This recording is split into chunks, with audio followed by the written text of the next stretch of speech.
ከዓለም አቀፍ የቦንድ አበዳሪዎች ጋር የተደረገው አዲስ የዕዳ ሽግሽግ ድርድር ያለ ስምምነት መጠናቀቁን ገንዘብ ሚኒስቴር አስታውቋል። የኢትዮጵያ ገንዘብ ሚኒስቴር በ1 ቢሊዮን ዶላር የዩሮ ቦንድ ዕዳ ሽግሽግ ዙሪያ ከዓለም አቀፍ አበዳሪዎች ቡድን ጋር ሲያደርገው የነበረው ውይይት ያለ ስምምነት መጠናቀቁን ይፋ ያደረገ ሲሆን ውይይቱ ሊቋረጥ የቻለው መንግስት ከኦፊሴላዊ አበዳሪዎች የቀረቡትን ተቃውሞዎች መሰረት በማድረግ አሻሽሎ ያቀረበውን አዲስ የዕዳ ሽግሽግ ሀሳብ አበዳሪዎቹ ውድቅ ማድረጋቸውን ተከትሎ ነው ብሏል። ተጨማሪ ያለን የኢትዮጵያ የዩሮ ቦንድ ብድር የተገኘው ከ15 ዓመታት በፊት ሀገሪቱ ኢኮኖሚዋ በሚገባ ያደገ በመሆኑ ለዩሮ ቦንድ ብድር ብቁ ናት። በዚህም ለተጨማሪ እድገት ሲባል የሚገነቡ እንደ ስኳር ፋብሪካ ላሉ ግዙፍ ፕሮጀክቶች መገንቢያ በሚል ነበር። ይሁንና ከዚያ በኋላ በሀገሪቱ በተከሰቱ ልዩ ልዩ የፖለቲካና ኢኮኖሚ ሁኔታዎች ኢትዮጵያ ብድሩን መክፈል ተስኗት በምጣኔ ሀብት የሙያ ቋንቋ ዲፎልት አድርጋ ቆይታለች። ከዚህ በኋላ መንግስት ከነዚህ አበዳሪዎች ጋር በየደረጃው ድርድር ሲያደርግ ቆይቷል። የገንዘብ ሚኒስቴር ትላንት ግንቦት 20 ቀን 2018 ዓ.ም ባወጣው መግለጫ እንዳመላክተው እንደ አውሮፓውያን አቆጣጠር በ2024 ሊከፈል የሚገባውና 6.625 በመቶ ወለድ የሚታሰብበትን ዕዳ ሽግሽግ በተመለከተ ከዩሮ ቦንድ ባለቤቶች ተወካይ ኮሚቴ ጋር ከሚያዝያ 28 እስከ ግንቦት 19 ቀን 2018 ድረስ ዝግ ውይይት ሲያካሂድ ቆይቷል።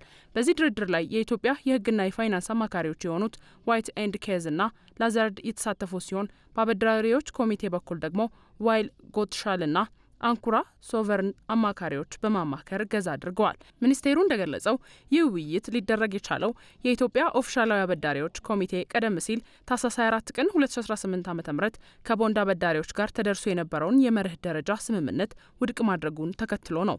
መንግስት ከዚህ ቀደም በጥር ወር መጨረሻ ላይ ባወጣው መግለጫ እንዳስታወቀው ኦፊሻላዊ አበዳሪ ኮሚቴ ያንን የመጀመሪያ ስምምነት ያልተቀበለው በቡድን 20 ሀገራት የታዳጊ ሀገራት የዕዳ ሽግሽግ ማዕቀፍ ስር የተቀመጠውንና የአበዳሪዎች እኩልነት መርህን የማይከተል ነው በሚል ነው። ቀደም ሲል ተደርሶ የነበረው ስምምነት ለአበዳሪዎች የኢትዮጵያ ኢኮኖሚ በተሻሻለ ቁጥር ተጨማሪ ክፍያ እንዲፈጸምላቸው የሚችል አሰራርን ያካተተ የነበረ ነው ያለው ሚኒስቴሩ፣ ይህም የኢትዮጵያን የወደፊት ማክሮ ኢኮኖሚያዊ አፈጻጸም መሰረት በማድረግ ለቦንድ አበዳሪዎቹ ተጨማሪ ክፍያዎችን የሚፈቅድ እንደነበር አመልክቷል። ይሁን እንጂ የኦፊሻላዊ አበዳሪዎች ኮሚቴ በበኩሉ በፍጥነት እየተቀያየረ ያለው ማክሮ ኢኮኖሚ ሁኔታ ለዚህ አይነቱ አሰራር አመቺ አይደለም የሚል ምክረ ሀሳብ በኋላ ላይ የሰጠ ሲሆን በዚህም ምክንያት የኢትዮጵያ ባለስልጣናት ይህንን አሰራር ያስቀረ አማራጭ የዕዳ ሽግሽግ ሀሳብ በማዘጋጀት ለድርድሩ አቅርበው ነበር። ይህ የተሻሻለው ሀሳብ መጀመሪያ ለኦፊሻላዊ አበዳሪዎች ኮሚቴ ሰብሳቢዎች ቀርቦ የአበዳሪዎች እኩልነት መርህን ያሟላል የሚል ማረጋገጫ ከተሰጠው በኋላ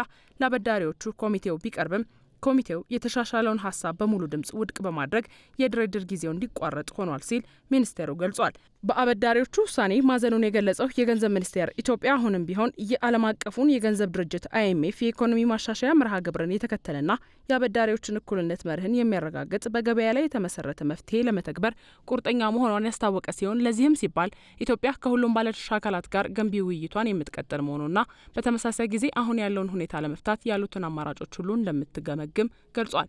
በአማራጭነት ከተያዙት መፍትሄዎች መካከል የ2024 ቦንዶችን የተመለከተ አዲስ የገበያ ልውውጥ ጥያቄ ማቅረቡን ጠቁሟል። በዚህ መሰረት የኢትዮጵያ መንግስት ባለሙያዎቹ እንደሚሉት 12 ከመቶ የክፍያ ቅናሽ ወይም ሄርከት የሚደረግ ያለበት 880 ሚሊዮን ዶላር ዩሮ ቦንድ እስከ ማውጣት ሀሳብ አቅርቦ ነበር። የዚህ ዩሮ ቦንድ ብድሩ መክፈል የሚጀምረው በፈረንጆቹ 2029 ሲሆን የወለድ ምጣኔው 4.25 ከመቶ ነው። የዕዳ አከፋፈሉም በፈረንጆቹ 2026 180 ሚሊዮን ዶላር፣ በ2027 በተመሳሳይ 180 ሚሊዮን ዶላር፣ ሌላ 260 ሚሊዮን ዶላር ደግሞ በፈረንጆቹ 2028 የሚከፈል ይሆናል። በመጨረሻም የዕዳ መጨረሻ ዓመት 2029 ዓመት ደግሞ ሌላ 260 ሚሊዮን ዶላር እንዲከፍል ነበር።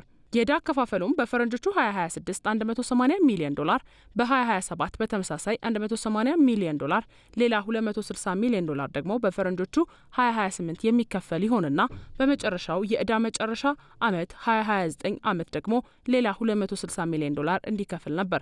ይህ የ1 ቢሊዮን ዶላር የዩሮ ቦንድ ዕዳ ሽግሽግ ድርድር የሁለትዮሽ የባለብዙ ወገንና የግል አበዳሪዎችን ያካተተ የኢትዮጵያ አጠቃላይ የዕዳ ማሻሻያ ሂደት ውስጥ እጅግ በቅርብ ክትትል የሚደረግበት ኢኮኖሚ ጉዳይ ሆኖ ቀጥሏል። እንግዲህ በሌላ በኩል ባለፈው የካቲት ወር ላይ አበዳሪዎች የመጀመሪያውን የዕዳ ሽግሽግ ስምምነት ውድቅ ማድረጋቸውን ተከትሎ የኢትዮጵያ መንግስት ፍርድ ቤት እንደሚያቆሙ መግለጻቸው ይታወሳል።